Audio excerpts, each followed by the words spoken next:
안녕하세요. 예, 이번 시간은 237페이지입니다. 표현 대리 파트부터 진행을 합니다. 자, 일단 우리가 지난 시간까지 무건 대리 중 계약의 무건 대리까지 마쳤습니다. 다음 대리 파트에서 마지막 논점은 표현 대리인데, 일단 수험생들 입장에서는 대리 파트에서는 가장 힘들어하는 파트입니다. 일단은 전제를 깔았습니다. 일단 우리는 남들보다 그래도 일단 요령을 펴서 좀 쉽게 접근을 하고자 합니다. 자, 표현 대리로 갑니다.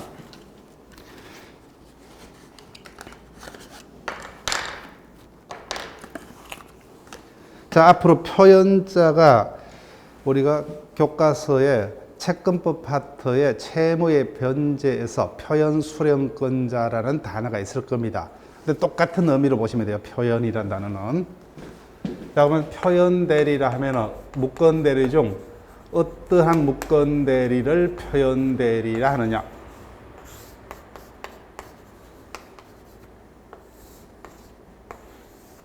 자, 갑이 A의 대리인 갑하고 을과 매매 계약을 체결했습니다. 그렇지만 내부적으로 갑은 A를 대리할 대리권이 없습니다. 따라서 표현 대리는 무건 대리다, 그죠? 무건 대리인데 상대방이 보기에는 정상적으로 본인의 대리인으로 보이고 그렇게 믿은데 상대방은 잘못이 없다, 그죠? 잘못이 없습니다. 즉 표현 대리는 공통적으로 세 가지 모두 다 상대방은 선이고 무과시해야 됩니다. 그런데 이와 같이 믿을 수밖에 없는 원인을 캐고 들어가니까 본인에게 어느 정도의 잘못이 있을 때, 잘못이 없는 상대방을 보호하기 위해서 상대방이 주장하면 본인이 무건 대리지만 유건 대리였던 것 같은 똑같은 책임을 본인이 져야 하는 무건 대리를 뭐예요? 표현 대리라 합니다. 자, 앞으로 표현이란 그런 의미로 보시면 돼요. 자, 표현 대리 볼게요. 대리인에게 정상한 대리권이 없음에도 불구하고 겉으로 보기에는 뭐예요? 마치 정상적인 대리권 있는 것 같이 보이고 상대방이 뭐예요? 그렇게 믿음에 전혀 잘못이 없다, 그죠? 근데 그에 대해서 본인에게 어느 정도 잘못이 있는 경우에 잘못이 없는 상대방을 보호하기 위해서 유건 대리하고 똑같은 법적 책임을 본인에게 지우는 무건 대리를 표현 대리라 합니다. 자, 세 가지 종류가 있습니다. 125조 대리권 수요 표시한 표현 대리, 126조 권한 넘는 표현 대리, 129조 대리권 소멸의 표현 대리, 세 가지 종류가 있는데 요건 파트에서 묻는다면 당연히 126조에서 묻습니다. 자, 먼저 125조 표현 대리로 갑니다. 대리권 수요 표시한 표현 대리 제3자에 대해서 제3자면 적을게요. 여러 번 출제가 됐어요. 다시 한번 물어볼게요. 표현 대리는 누구를 보호하고자 하는 겁니까? 대리행의 상대방이다, 그죠? 그래서 우리 법상 표현 대리 세 가지 모두 다 상대방을 제3자라고 표시합니다. 따라서 제3자라면 대리 행위의 상대방만을 말합니다. 따라서 이자가 보호가 되면은 성계인인 전덕자는 당연히 보호가 되죠. 따라서 제3자라 하면은 대리행의 상대방만을 말합니다. 제3자에 대해서 타인에게, 타인 척할게요. 이때 타인이라면 뭐요? 무건 대리인을 말합니다. 무건 대리인. 무건 대리인을 적으시고, 대리권을 수여함을 표시한 자는 누굽니까? 이자죠. 본인입니다. 자, 그러면 표시를 했어요. 그러면 그 표시를 보고서 제 설명을 들어보세요. 어느 날 제3자인 나에게 토지 소유자가 찾아옵니다. 찾아서 내가 토지를 매도하고자 하는데 그 시간이 없기 때문에 뭐요? 타인인 무건 대리인 갑에게 토지를 매도할 수 있는 대리권을 줬다고 뭐요? 제3자인 나에게 본인이 그와 같은 이야기를 했다. 근데 실질적으로는 내부적으로 아직까지 대리권을 준 바도 없습니다. 그렇지만 나는 본인으로부터 그와 같은 이야기를 들었기 때문에 갑을 당연히 A의 대리로 믿을 수밖에 없죠. 그때 성립하는 표현 대리가 125조 대리권 수요 표시한 표현 대리입니다. 자, 이 부분 세 가지 뭐 똑같아요. 자, 계속 읽어볼게요. 그때 그 표시된 대리권 범위 내에서 행한 그 타인과 제3자 간의 법률 행위에서 책임이 있다. 그러나 제3자가 대리권 없음을 알았거나 알 수 있다면 그러하지 않다. 저 표현들이 세 가지 모두 다 공통점이 상대방은 잘못이 없어야 합니다. 자, 그럼 요건으로 갑니다. 첫 번째, 본인이 대리행위의 상대방인 제3자에 대해서 뭐야? 일정한 타인에게 대리권을 수여했음을 표시를 해야 된다. 그죠? 자, 표시의 법적 성질. 즉, 대리권에 수여했다는 뭐야? 사실을 표시하는 거죠. 따라서 대리권 수여 표시는 수권행위가 아니라 뭐야? 수권행위가 있었다는 사실을 상대방에 알리는 간염의 통지에 불과합니다. 그 다음 밑줄 그을게요. 제3자란 대리행위의 직접 상대방만을 말합니다. 237페이지 제일 밑에 둘째 줄. 즉, 이 부분은 뭐예요? 여기서 뜨든지 나머지 표현들이 세 가지 뜨든지 똑같습니다. 몇 번 출제가 됐어요. 제3자라 하면은 누구만을 말합니까? 대리행위의 상대방만을. 즉, 표현들은 이자를 부하게 연재해도 그죠? 이자를, 상대방만을. 자, 그 다음에 손댈 필요 없어요. 따라서 이와 같은 대리권 수여 표시는 그림과 같이 특정인 을에게 말하든 불특정 다수인에게 하든 그 방법도 뭐예요? 본이 직접 행하든 대리인이 될 자를 통해서 행하든 상관이 없습니다. 자, 넘길게요. 표시의 방법. 대리권 수여가 있던 사실을 알리는 방법에 제한 없다. 그죠? 말로서 표시하든 뭐 백지, 위임장 등 서면을 통해서 하든 명시적으로 하든 묵시적으로 하든 본인이 직접 하든 대리인이 될 자를 통해서 하든 상관없습니다. 자, 근데 둘째 줄 가운데부터 이해를 하시면 돼요. 반드시 대리인, 대리권이라는 단어 자체를 쓸 필요 없다고 하죠. 묵시적인 표시도 가능하기 때문에. 따라서 통념상, 즉 상식상 대리권의 존재를 추단할 수 있는 직함이나 명칭 등의 사용에 대한 성인, 성락 등이 대표적인 125조 문제가 될 수 있답니다. 자, 시험 출제되든 안 되든 뭐예요? 이 부분 상식적으로 우리 생활에서 주의해야 돼요. 자, 보세요. 회사입니다. 갑이 회사 조직원 중 가장 내지 부장입니다. 그럼 이 자는 대외적으로 회사를 대리할 수 있는 대리권이 있는 자입니까? 없는 자요? 없는 자죠. 그죠? 근데 이 자가 상대방인 거래처를 만날 때 위신이 안 서죠. 그죠? 그래서 회사에서 이 자에게 뭐요? 실질적으로 가장임에도 불구하고 전무이사 부사장이라는 명함을 새겨서 줍니다. 그럼 이 명칭 자체로부터 우리는 이와 같은 직위에 있는 자는 당연히 일정 범위에서 회사를 대리할 수 있는 권한이 있는 자죠. 그죠? 근데 이와 같은 명칭 사용을 누가 회사가 성립했다. 그죠? 그럼 제3자는 그 명칭대로 이 자를 회사의 대리로 믿을 수밖에 없죠. 그때 회사가 책임을 져야 됩니다. 근데 반대로 볼게요. 갑이 말단 가장입니다. 근데 친구들은 다 임원이죠. 쪽팔리니까 뭐요? 자기 스스로 명함 가게에 가서 뭐요? 금색으로 전무이사 부사장의 명함을 새겨서 뿌리고 다닙니다. 회사에서 이와 같은 사용을 허락한 바 있다 없다? 없죠. 그죠? 그때는 125자인데요.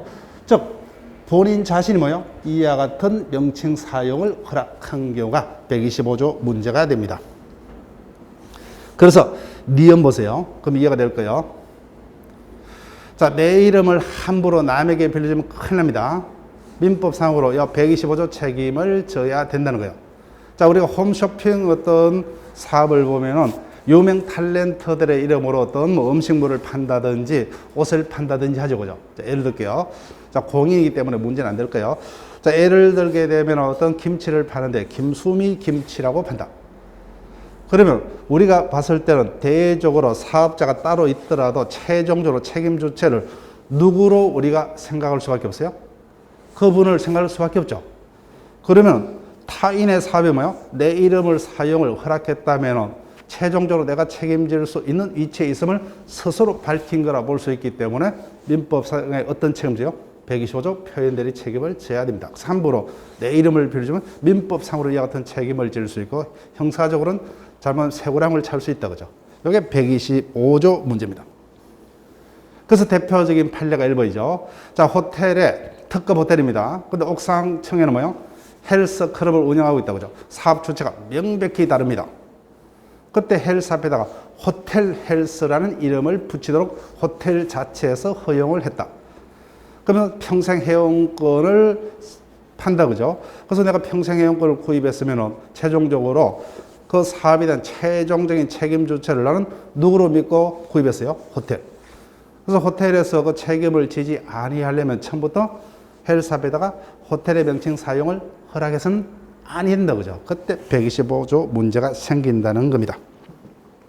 자, 오늘 2번 판례는 이 어떤 대리권 수의 표시는 명시, 묵시적으로 할 수 있죠. 즉 본인이 각종 부동산 처분에 관한 모든 서류를 타인에게 맡겼다는 것은 묵시적으로 부동산 처분에 관한 대리권을 수여했음을 표시한 거로 볼 수 있다 그죠. 예. 자, 그 다음 두 번째 건 표시된 대리권 범위 내에서 대리권도 없이 본인을 대리해서 행위를 해야 됩니다. 다시 그 표시된 범위를 넘어서 행위를 했을 때는 125조를 토대로 좀 이따 볼 권한을 넘는 표현 대리가 성립합니다. 그 다음 세 번째, 상대방은 선이고 무과실이어야 합니다. 자, 입증 책임이 적을게요. 그래서 상대방이 이미 대리권이 없음을 알았거나 알 수 있었던 경우는 본인은 책임을 지지 않는다 그죠. 그럼 상대방의 악의 과실은 누가 입증을 해야 되느냐? 누가요? 입증이 되면 누구에게 유리합니까?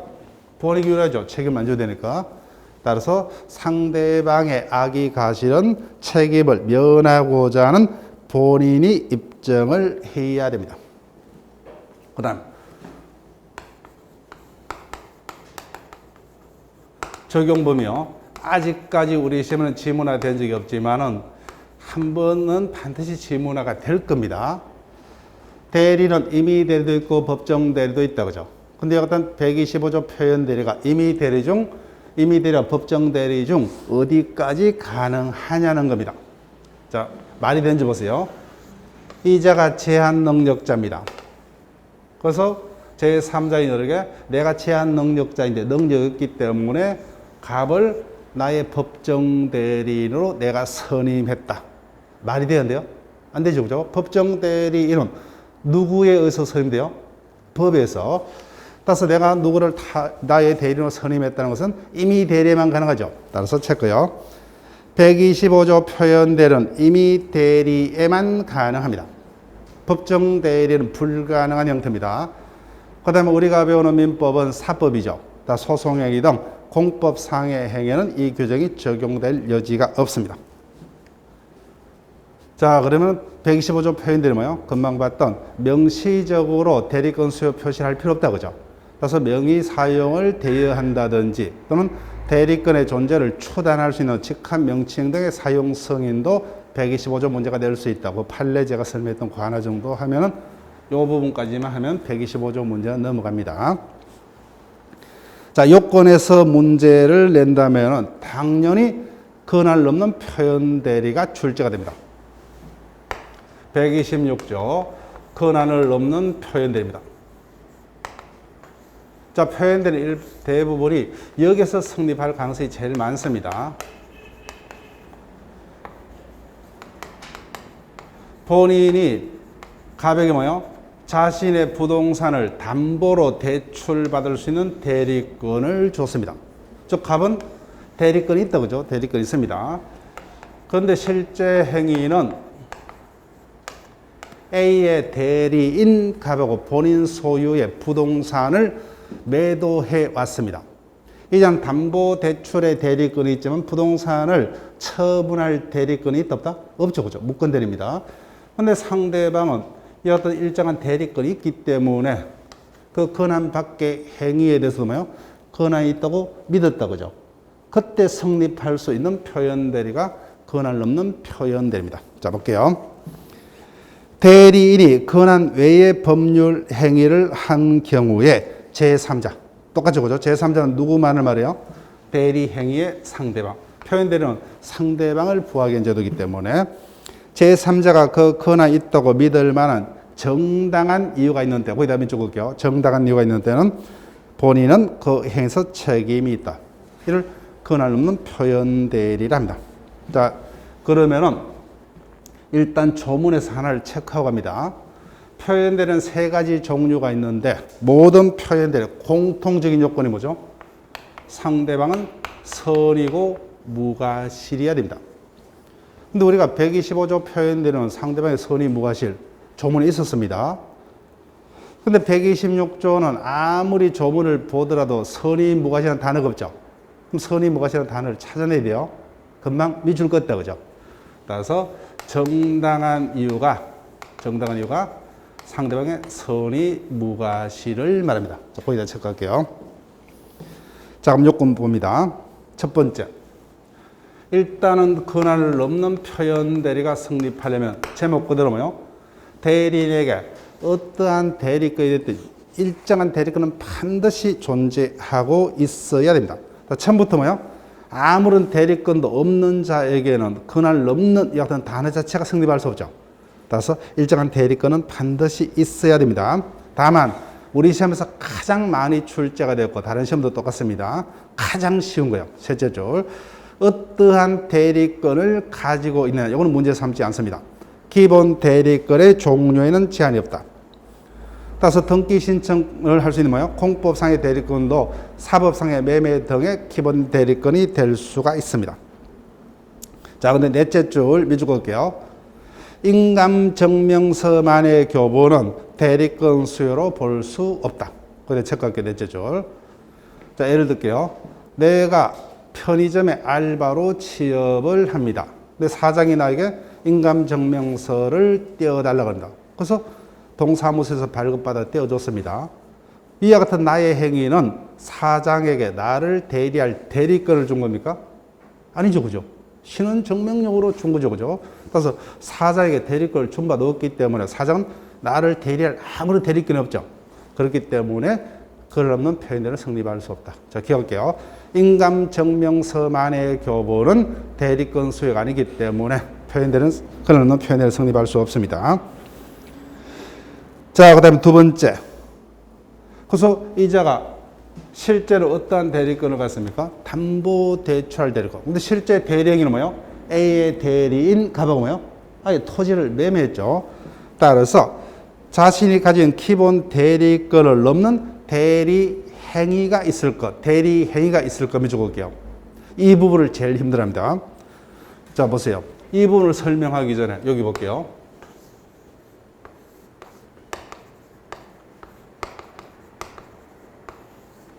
자, 갑을 간의 토지 매매 계약이 없었습니다.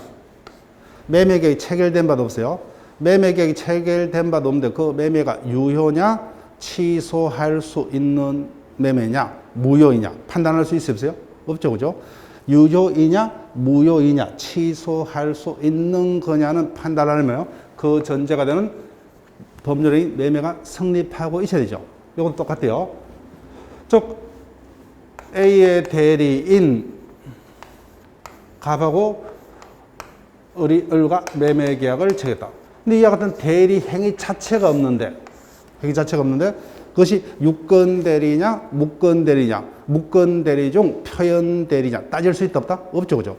일단은 대리권 없지만 대리 행위는 먼저 존재해야만 그것이 무권 대리인지 유권 대리인지 표현 대리인지 따질 수 있습니다. 그래서 대리 행위가 존재하고 이 부분을 제일 힘들어합니다. 거기다 밑줄 것이고 따라서 첫 번째 대리 행위 자체가 뭐예요? 존재치 않는 경우는 그때는 무권 대리냐 표현 대리냐는 따질 수도 없다, 그죠? 따라서 본전은 적용될 여지가 없다. 그래서 대리 행위 자체는 있어야 돼요. 그럼 예컨대 교과서에 그대로 보세요. 갑이 A로부터 담보대출할 수 있는 모든 등기 서류를 받았죠, 그죠? 그래서 어떡합니까? 그 부동산을 아예 뭐요? 자기 명의로 빼돌려서 을에게 자기 것으로 매매합니다. A의 대리인 갑하고 팔았습니까? 자기 것으로 팔았어요? 그리고 뭐요? 대리 행위 자체가 없기 때문에 표현대리는 성립할 수도 없습니다. 이거는 무권한 자의 행위입니다. 자, 그 다음. 그러면은 판례 부분까지 같이 검토할게요. 밑에 판례부터 먼저 봅니다. 제125조 표현 대리는 대리인이 본인을 위한 것임을 명시 또는 묵시적으로 표시하거나 대리 의사를 가지고 권한 내에 법률행위를 하는 경우에 성립하고, 밑줄 보세요. 사수를 써서 이와 같은 대리 얘기를 표시치 않고 단지 본인의 성명을 훔쳐서 자기가 마치 본인 것처럼 가장하여 본인 명으로 직접 법률행위를 한 경우에는, 여기까지. 그때는 대리행위 자체가 없기 때문에 표현되는 성립할 수 없다. 자, 보세요. 대리행위는 누구의 이름으로 합니까? 본인의 이름으로, 그죠? 즉 본인을 현명해야 되죠. 명시묵시적으로. 그런데 이자가 어떻게 합니까? 예를 들면 길을 걸어가다가 두툼한 서류 봉투를 줬습니다. 보니까 A의 부동산을 처분할 수 있는 각종 등기서들이 모두 들어있죠. 그럼 갑이 어떻게 합니까? 자기가 직접요 A인 양 행세해서 팔아치웠다, 그죠? A의 대리인하고 팔았습니까? 자기가 직접 A인 것처럼 행세해서 팔았어요? 후자죠, 그죠? 그럼 대리 행위 자체가 있다, 없다? 없죠. 그럼 표현대로 성립할 여지가 없다. 요 두 가지 외워야 됩니다. 그래서 이 부분을 제일 힘들어합니다. 일단은 표현 대리를 따지기 위해서 뭐예요? 논리적 전제로 대리권 없지만 대리 행위가 있어야 된다. 따라서 자기 것인 양 파는 경우 대리 행위 자체가 없죠. 그다음 두 번째 뭐예요? 판례. 자기가 뭐예요? 본인 것처럼 직접 행세해서 본인처럼 행세해서 본인 소유 부동산을 팔아치웠다, 그죠? 대리인으로 파는 게 아니죠, 그죠? 따라서 대리 행위 자체가 없기 때문에 표현을 성립할 여지가 없다. 자, 그럼 일단 가장 어려운 논점 하나 통과했습니다. 그 다음에 다시 올라갈게요. B번. 표현 대리는 대리권만 없을 뿐 나머지 대리 행위 자체는 유효해야 된다. 자, 이 부분도 힘들합니다. 자, 설명을 해볼게요. 갑을 간에 토지 매매가 있었습니다. 매매 계약은 있었지만 그 매매 계약이 무효입니다. 무효이기 때문에 누구에게도 법적 효력이 발생할 여지가 있다, 없다? 없어요. 그러면 이행할 필요 없죠, 그죠? 그러면 무효이기 때문에 누구에게도 그에 따른 이행을 청구할 수 있다, 없다? 없습니다. 그렇기 때문에 갑을 간에 대리권 없이 A 대리인 갑하고 매매 계약이 있었다, 그죠? 근데 그 매매 계약이 처음부터 무효라면 그에 따른 어떠한 효과도 처음부터 발생할 수 없으므로 이자는 본인에게 그에 따른 효과 발생을 주장할 수 있다, 없다? 없죠. 그렇기 때문에 논리적 전제로서 뭐예요? 일단은 대리권만 없을 뿐 그 행위 자체는 유효해야만 뭐예요? 본인에게 효과를 주장할 수 있다, 그죠? 일단 그 행위가 유효해야 됩니다. 거기다 밑줄 그을게요. 따라서 그 행위 자체가 처음부터 무효라면은 어떠한 효과도 발생할 수 없으므로 뭐예요? 본인에도 책임을 물을 수 없다, 그죠? 그럼 표현되는 처음부터 따질 필요가 없습니다. 자, 그래서 밑에 판례를 미리 설명드릴게요. 2번 판례요. 요 판례가 뭐예요? 요런 논리하에 비법인 사단에서 뜹니다. 비법인 사단의 주택조합의 대표자가 총회 거래를 거쳐야 하는 총유재산의 처분에 관해서 조합원의 거래를 거치지 않고 비법인 사단의 총유재산의 관리처분권은 누구만이 가져요? 총회만이, 그죠? 총회 결의면 대표자의 처분행위는 유효다, 무효다? 무효죠. 처음부터 무효이기 때문에 표현대리 성립은 따질 필요 있다, 없다? 없습니다. 누구에게도 효력을 발생할 수 없기 때문에 처음부터. 자, 그 다음. 그래서 이 두 가지만 우리가 통과했다면 일단 나머지는 문제가 안 돼요. 자, 그러면 가장 쉬운 거. 따라서 권한을 넘는 행위는 원래 가지고 있던 대리권과 별개로 상관없다, 그죠? 동종 유사일 필요 없습니다. 가장 쉽고 가장 많이 출제가 됐습니다. 자, 그럼 박스에서 볼게요. 첫 번째. 사실행위입니다. 자, 우리가 지난주 배웠던 거 떠올려볼게요. 대리행위는 어디에 한해서 허용이 됩니까? 매매 등 재산법상의 법률행위에 한해서 허용되죠. 사실행위에는 대리가 허용된다, 안 된다? 없죠, 그죠? 사실행위를 할 권한은 대리권이 아닙니다. 그렇기 때문에 사실행위를 할 권한을 가진 자는 대리권이 없기 때문에 권한을 넘는 표현대리는 성립할 수가 없습니다. 자, 그 다음 2번 표현대리권을 적을게요. 2번. 금방 앞에서 125조 표현대리가 성립했다, 그죠? 그럼 좀 이따 볼 129조 대리권 소멸의 표현대리가 성립합니다. 그때 다시 뭐요? 그 권한을 넘어서 행위를 했다, 그죠? 그래서 125조 등을 토대로 다시 근한을 넘는 표현 대리가 성립한다는 겁니다. 자, 넘길게요. 세 번째, 복대리입니다. 지난 시간에도 설명드렸지만 복대리는 뭐예요? 시험 칠 때까지 결론요. 복대리는 무조건 뭐예요? 표현대리 성분을 따진다면 어떻게 기억요? 결론으로 바로 갑니다. 표현대리 성립할 수 있답니다. 없다면 무조건 틀려요. 예. 자, 앞으로 시험 칠 때까지 그렇게 기억을 부탁드릴게요. 자, 여기 보세요. 갑이 B에게 A를 대리할 수 있는 뭐예요? 복대리권을 준 바도 없이 상대방이 줬다고 하면 뭐예요?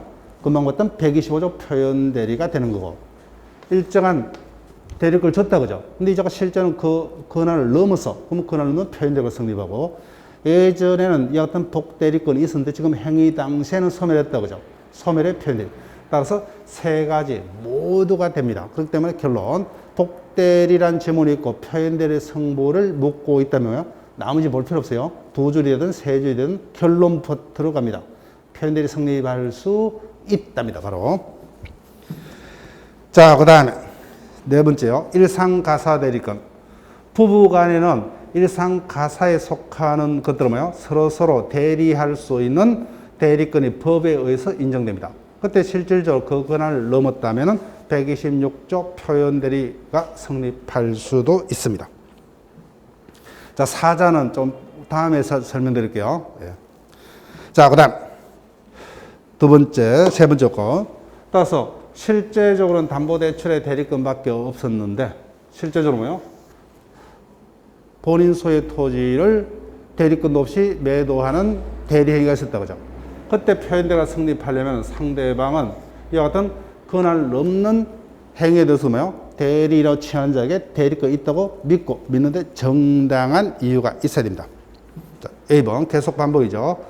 표현대리 세 가지 모두 다 제3자는 누구만을 말해요? 대리에게 직접 상대방만을. 그 다음 B번 표현대리 세 가지 모두 다 상대방은 선의 무과실이죠. 따라서 정당한 이유가 선의 무과실을 의미를 합니다. 자, C번 체크할게요. 자, C번, D번을 종료 표시하세요.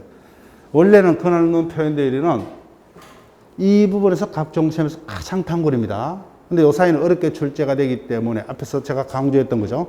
일단 대리행위 자체는 있을 거, 그 다음에 대리행위 자체는 유효할 거. 이게 요 사이 어렵게 진행됩니다. 근데 전통적으로 이 부분이 가장 중요합니다. 자, 첫 번째. 대리인하고 칭한 자의 행위에 상대방이 대리권이 있다고 믿는데 정당한 이유가 있어야죠. 그때 상대방이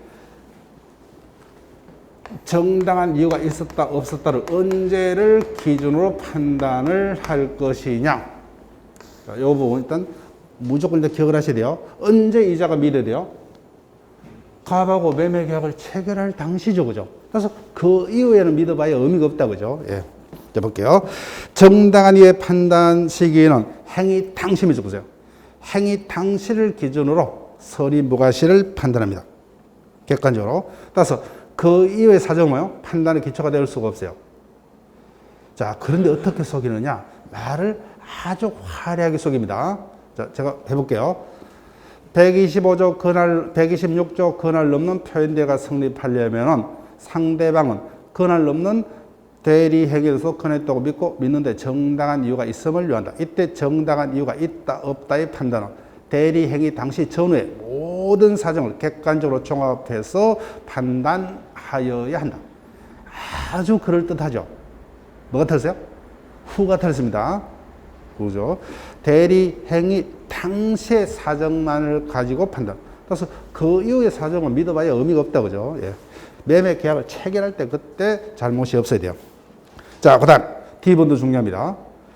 앞에서 표현대리, 126조 표현대리에서 상대방의 악의 또는 가실은 누가 입증을 해야 된다고 하세요? 책임을 면하고자 하는 본인 거죠. 본입니다. 그래서 학자들은 표현대리 세 가지 모두 다 상대방의 선의 무과실은 책임을 면하고자 하는 본인 측의 입증 책임이 있다고 봅니다. 판례도 뭐요? 똑같이 보다가 여기서만 유독 학설과 견해를 달래버려요. 그러니까 시험 문제예요. 항상 우리가 시험 문제는 학설과 판례가 뭐야? 일치하는 것보다는 불일치하는 것은 거의 시험에 출제됩니다. 그래서 이 경우 정당한 이유가 있다 없다는 뭐예요? 누가요? 상대방 자신이 입증해야 됩니다. 이게 학설과 전혀 다르기 때문에 아주 중요한 거예요. 자, 그 다음에 적용 범위. 당연히 권한을 넘는 표현대리, 임의대리, 법정대리 모두에게 적용됩니다. 자, 그러면 일단 요건 중에서 가장 힘든 요건은 빠져나왔어요. 자, 이제는 마지막 대리권 소멸의 표현대로 갑니다. 제일 쉬워요.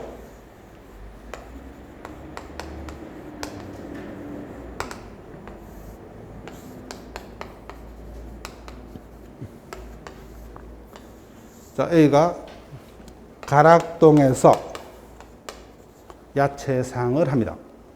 어림어요? 시내에서 음식점을 경영한다. 그래서 계속적으로 음식 재료를 외상으로 공급을 하고 월말이 되면 직원인 갑을 보내서 외상 대금을 수령하는 식으로 거래 관계를 맺어오고 있다. 근데 현재 이자가 가게를 간뒀어요. 그럼 이자는 외상 대금을 수령할 대리권이 있어요, 없어요? 없죠, 그죠? 근데 상대방은 그 같은 사실을 알아요, 몰라요? 모릅니다. 그래서 월말이 돼서 찾아갑니다. 사장님, 외상 대금을 달라. 그때 그들 준다, 그죠? 그때 성립하는 표현들가 대리권 소멸 후의 표현됩니다. 자, 볼게요. 대리권의 소멸은 선의 제3자에게 대항하지 못한다. 제3자 의미 똑같습니다. 그러나 제3자가 가실로 인해서 알지 못한 때는 그러지 않다. 즉, 제3자는 선이 무가실인다. 그죠? 예. 자, 요건. 기억. 예전에는 대리권이 있었죠. 근데 행위 당시에는 예전에 가졌던 대리권이 소멸했어야 돼요. 저 처음부터 전혀 대리권이 없었던 경우는 대리권 소멸 후에 이 단어가 있을 수가 없습니다. 두 번째, 그 행위가 뭐예요? 종전에 자신이 가졌던 대리권 범위 내에서 본인을 대리해야 됩니다. 근데 그 범위를 다시 넘었다, 그죠? 금방 앞서 봤던 권한 없는 표현 대리가 성립합니다. 그 다음에 마지막에 다 공통이죠. 표현 대리 세 가지 모두 다. 상대방은 대리권 있다고 믿고 믿는데 잘못이 없어야 된다. 누가 입증해요? 책임을 면하고는 본인이 입증을 합니다. 물어볼게요, 공통적으로. 그러면 상대방의 선의 무가실은 표현들이 세 가지 모두 다의 공통 요건이죠. 그때 상대방의 선의 가실은 누가 입증을 해야 돼요? 책임을 면하고자 하는 본인이 입증합니다. 근데 유독 몇 조의 표현들이 126조 권한 없는 표현들이는 상대방의 선의 무가실을 누가 입증해야 돼요? 하려면 상대방 자신이 정당한 이유가 있다. 그죠? 선의 무가실임을 스스로 입증을 해야 된다. 그 하나를 부과하시면 돼요. 자, 그 다음. 적용 범위. 당연히 임의대리, 법정대리 모두에게. 자, 이제 끝났습니다. 효과. 그래서 표현대리는 뭐예요? 세 가지 종류가 있고 각각 요건이 다르다. 그죠? 그래서 표현대리가 성립하면은 그 효과는 모두 동일합니다. 다시 한번 일단 효과를 보기 전에 물어볼게요. 표현대리는 유권대리입니까? 무권대리요? 무권대리죠. 그렇지만 상대방을 보호하기 위해서 표현대리가 성립하면 누가 책임을 져야 돼요? 본인이 책임져야 된다고 하죠. 그래서 상대방은 본인에게 책임을 추궁할 수 있습니다. 자, 볼게요. 본인과 상대방 사유가 기약. 무권대리지만 본인은 책임을 면할 수 없다. 그죠? 그래서 본인의 책임. 본인은 무권대리임을 이유로 그 책임을 거부할 수 없고, 표현대리에게 대해서 뭐예요? 전적으로 책임을 져야 됩니다. 자, 책 갈게요. 아주 단골입니다. 본인은 상대방의 가실을 주장해서 뭐예요? 가실상계할 수 없다. 아주 단골이에요. 말도 안 됩니다. 상대방의 가실이 있다면 뭐예요? 처음부터 표현대리는 따질 수도 없죠. 그죠? 그래서 가실상계할 수 없다. 가실상계라는 단어는 채무불이행과 불법행위에 의한 손해배상 책임을 적용할 때 그때만 사용할 수 있는 단어입니다. 표현대리가 성립하면 무조건 다 책임져야 돼요. 가실상계는 인정되지 않는다. 반복하셔야 돼요. 그 다음 두 번째 리언. 표현대리는 누구를 부호하게 해줘도요? 상대방이 되죠. 그래서 누구만이 표현대리를 주장할 수 있다? 상대방만이. 표현대리는 상대방만이 주장할 수 있고 본인은 표현대리를 주장 못합니다. 그 다음 다음부터 또 체크하셔야 돼요. 표현대리는 무권대리입니까? 유권대리요? 무권대리죠. 따라서 표현대리가 성립한다 해서 유권대리가 되는 것은 아니므로 상대방의 유권대리 주장 속에는 무권대리인 표현대리 주장이 포함되어 있다 볼 수 없다. 단골입니다. 즉 표현대리는 뭐예요? 어디까지나 무건대리입니다. 근데 이자가 본인에게 어떻게 주장합니까? 소송에서 유건대리라고 주장해요. 유건대리. 근데 표현되는 유건대리입니까? 무건대리요? 무건대리입니다. 그럼 패소예요. 그때 이자가 표현대리를 주장치 아니함에도 불구하고 뭐요? 법원이 표현대리 성립을 인정할 수 없다가 금방 읽었던 그 지문의 내용입니다. 우리 민사소송은 당사자가 자신이 주장하고 다 입증해야 되죠. 법원은 당사가 주장치 않는 것은 판단 못합니다. 따라서 표현대리를 주장하면 승소할 수 있음에도 불구하고 유건대리만 주장하는 건 뭐예요? 패소입니다. 그 의미의 문장이에요. 자, 그 다음에 2번요. 표현대리인과 상대방 사이의 효과.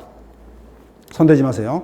표현대리는 어디까지나 무건대리입니다. 그래서 표현대리가 성립하더라도 상대방이 주장치 않는 경우에는 무건대리에 해당하므로 무건대리 규정이 그대로 적용됩니다. 따라서 뭐예요? 본인이 원하면 뭐예요? 먼저 추인할 수 있고, 그 다음에 상대방은 본에게, 우리가 지난 시간에 무건대리 배웠죠? 본에게 추인적 확답을 최고할 수 있고, 선의자라면 뭐예요? 본이 추인하기 전에 철회할 수 있습니다. 다만 밑줄은 끊지 마세요. 왜? 판례가 없기 때문에. 다만 표현대리가 가능함에도 불구하고 뭐예요? 상대방은 무건대리에게 135조 책임을 물을 수 없답니다. 없다. 자, 앞으로 어떤 게 있는데 가로 보면 누구의 주장이 있는데 보니까 그 주장자가 판례는 없고 학설밖에 없다 그죠? 그러면 신경 안 써도 돼요. 답은 안 됩니다. 답은. 예. 항상 답은 뭐예요? 견해대리에서는 판례만을 답을 합니다. 학설을 답을 하는 경우는 이거는 오답의 여지가 있기 때문에 그렇게 기억하시면 돼요. 이게 이제 범위를 줄이는 방법이에요. 우리 시험에서는 뭐예요? 판례 아니면 뭐예요? 조문이다. 근데 판례가 거의 80, 90%의 정답이고 나머지가 조문으로 답이 채워질 겁니다. 학설은 신경 안 써도 돼요. 자, 그러면 지금까지 우리가 대리 파트까지 봤습니다. 자, 그럼 어디를 오시냐면은 248페이지 법률행위 무효 취소로 옵니다. 자, 이 파트에서는 두 문제가 뜹니다. 두 문제. 취소 파트에서 한 문제, 무효 파트에서 한 문제. 자, 이 파트는 상대적으로 지금까지 배웠던 내용의 복습에 해당하는 어떤 내용들을 많이 담고 있습니다. 그래서 플러스 뭐요? 우리가 새로 받아들일 것들이 있어요. 자, 그럼 본격적으로 이 파트를 설명하기 전에 지금까지 배웠던 부분을 떠올려볼게요. 제목이 법률 행위의 무효 취소입니다.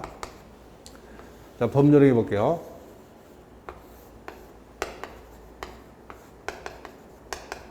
즉, 법률 행위란 뭐예요? 행위자가 원하는 대로의 법률 효과가 발생한 매매 등을 통틀어서 법률 행위라 했다 그죠? 법률 행위. 근데 이와 같은 법률 행위는 자기들이 원하는 대로 효과가 발생합니다. 근데 원하는 대로 효과가 발생하려면 첫 번째, 먼저 매매 자체가 존재하고 있어야 되죠. 성립을 먼저 해야 돼요. 따라서 매매 계약 자체가 없다면 그 매매가 유효냐 무효냐는 판단할 수 없죠. 일단 매매가 성립하고 있어야 한다. 그 다음에 두 번째, 그 매매가 성립했더라도 그에 따른 효과 발생은 다시 효과 발생에 필요한 요건, 유효 요건을 충족해야 된다. 그죠? 성립했더라도 첫 번째, 당사자가 능력자래 돼요. 이미 배웠던 걸 독서입니다. 근데 당사자가 있더라도 뭐요? 권리 능력, 의사 능력이 없었다면 그 법률 행위는 있었지만 그 법률 행위는 유효다, 무효다? 무효죠. 무효. 그 다음에 당사자가 뭐요? 행위 능력이 없었다. 그죠? 즉, 제한 능력자라면은 법률 행위는 유효지만 취소할 수가 있다. 그죠? 그 다음에 법률 행위를 통해서 달성된 그 목적이 확정, 가능, 적법, 사회적 타당성이 있어야 하는데 확정할 수 없거나 확정된 법률의 목적이 실현이 불가능하거나 강행법규에 위배되거나 국민들의 윤리 감정에 반해서 사회적 타당성이 없는 경우는 성립원에서나 무효가 되더라고요. 그 다음에 자신들이 원하는 대로 효과가 발생하니까 효과 발생에서는 원하는 바를 반드시 표시해야 되죠. 의사를 표시해야 됩니다. 그때 의사 표시대로 효과가 발생을 하려면 의사와 표시가 뭐예요? 일치하고죠. 불일치하면 원하는 효과가 발생 못합니다. 불일치한 것은 비진입 표시, 허위 표시, 차고 있다고죠. 그 다음에 의사 표시에 사기강박 등 하자가 없어야 되죠. 그래서 의사와 표시가 불일치하거나 하자가 있으면 완벽한 효과는 발생할 수 없더라고요. 그래서 일정하게 무효 아니면 취소가 되었습니다. 자, 그럼 여기서 기억할 게 뭐예요? 유효이다, 무효이다, 취소이다는 것은 언제 이후에만 판단이 가능합니까? 성립 이후에만. 매매라는 법률가 뭐예요? 성립조차 못했는 경우에는 그 매매가 무효이냐, 유효이냐, 일단은 유효하되 취소할 수 있느냐는 아예 판단할 수가 없다고 그죠? 그래서 그 논리적 순서를 기억 부탁드릴게요. 자, 민법의 규정 볼게요. 법률행위가 당사자가 원하는 대로의 효과 발생을 해서 먼저 성립을 해야 돼요. 그 다음에 효력 발생에 필요한 유효권을 구비해야 됩니다. 따라서 성립 또는 유효권을 구비치 못한 경우는 원하는 대로 효과는 발생치 않습니다. 그때 뭐예요? 성립조차 못한 경우 불성립 또는 부존재. 그때는 아무런 효과가 없어요. 그 다음에 매매라는 법률행위가 성립해서는 뭐예요? 유효요건을 헌결한 경우는 매매는 있었지만 뭐예요? 그 매매에 따른 효과가 처음부터 발생치 않는 무효도 있고 일단은 유효하지만 취소권자가 취소하면 소급해서 무효된 취소도 있다. 그죠? 그래서 그 부분을 배우고자 합니다. 자, 그럼 2번요. 무효 취소의 구별. 그래서 어떠한 유효권을 헌결하면 뭐예요? 매매라는 법률행위가 있었지만 무효가 되는 경우도 있고 취소할 수 있는 경우도 있다. 그죠? 즉, 어떠한 행위가 무효가 되느냐, 취소할 수 있는 행위가 되느냐. 우리가 정합니까? 법에서 정해요? 법에서 정한다. 그죠? 따라서 입법 정책적으로 입법자가 일정한 요건을 헌결하면 무효, 일정한 요건을 헌결하면 취소할 수 있는 행위로 정합니다. 그래서 우리는 단순히 이것을 배우는 겁니다. 자, 그러면 무효와 취소는 어떤 차이점이 있느냐 볼게요. 즉, 갑을 간의 매매가 있었습니다. 근데 그 매매가 뭐예요? 무효라면 매매 계약은 있었지만 그 매매 계약 자체가 무효이기 때문에 처음부터 매매에 따른 효과는 발생할 수 있다 없다? 없죠. 그죠? 따라서 무효라면 그 매매라는 법률은 처음부터 효과가 발생할 수 없는 것으로 확정이 되어 있습니다. 자, 근데 취소 볼게요. 자, 우리가 배우고자 하는 취소는 요 네 가지를 말합니다. 갑을 간의 매매라는 법률회가 있었습니다. 근데 그 당시에 갑이 제한 능력자 중에 한 명이었다. 그죠? 또는 착오에 빠져서 상대방과 매매 계약을 체결했다. 또는 타인으로부터 사기당해서 또는 강박당해서 매매 계약을 체결했다. 그렇지만 일단 갑을 간의 매매는 무효이다, 유효이다? 유효죠. 유효입니다. 다만 확정적인 유효가 아니라 이를 이유로 뭐요? 취소할 수 있는 유동적 상태의 유효다. 그죠? 그래서 이를 이유로 취소권자가 일방적으로 취소하면 당의 매매는 그때부터 무효입니까? 처음부터 소급해서 무효 돼요? 처음부터 소급해서 무효. 그죠? 그래서 일방적으로 취소할 수 있는 경우는 단독행위고, 그 다음에요, 유효인데 취소권자가 취소하면 어떻게 바뀌어요? 효과가 소급해서 무효로 바뀌죠. 그 대표적인 형성권에 해당하더라고요. 자, 확인해 볼게요. 따라서 취소의 경우요, 취소권자가 취소하기 전에는 누구에게나 유효하다. 그죠? 취소권자가 취소하면 뭐예요? 그때부터가 아니라 처음부터 소급해서 무효가 됩니다. 그 다음에요, 주장자 및 대항범위. 무효는 누구나 주장할 수 있고 원칙적으로 뭐예요? 누구에게나 무효로 대항할 수 있다. 즉 누구에게나 무효를 주장할 수 있답니다. 그런데 취소는 뭐예요? 무효와 달리 누구만이? 취소권자만이, 단독행위입니다. 취소권자만이 취소할 수가 있고, 원칙적으로 뭐예요? 취소는, 자, 미리 볼게요. 취소 사유 네 가지죠. 우리가 배우고자 하는 취소는 네 가지입니다. 근데 취소하기 전에 전전양도가 되었습니다. 그때 갑이 나중에 을과의 매매를 취소하고자 합니다. 그 중에 차고 사기 강박으로 한 취소는 뭐예요? 이를 모르는 선의 제3자는 대항하지 못한다. 그죠? 그렇지만 갑이 제한 능력을 이로 취소하면 뭐예요? 그때는 누구에게나 취소서 대항할 수 있죠. 그래서 취소는 원칙적으로 선의 제3자는 취소로 대항하지 못합니다. 거래한 점에서. 그렇지만 제한 능력을 한 취소는 누구에게나 대항할 수 있다. 그 다음 초인의 가부 일단 밑줄 꽂지 마세요. 무효는 끝까지 무효입니다.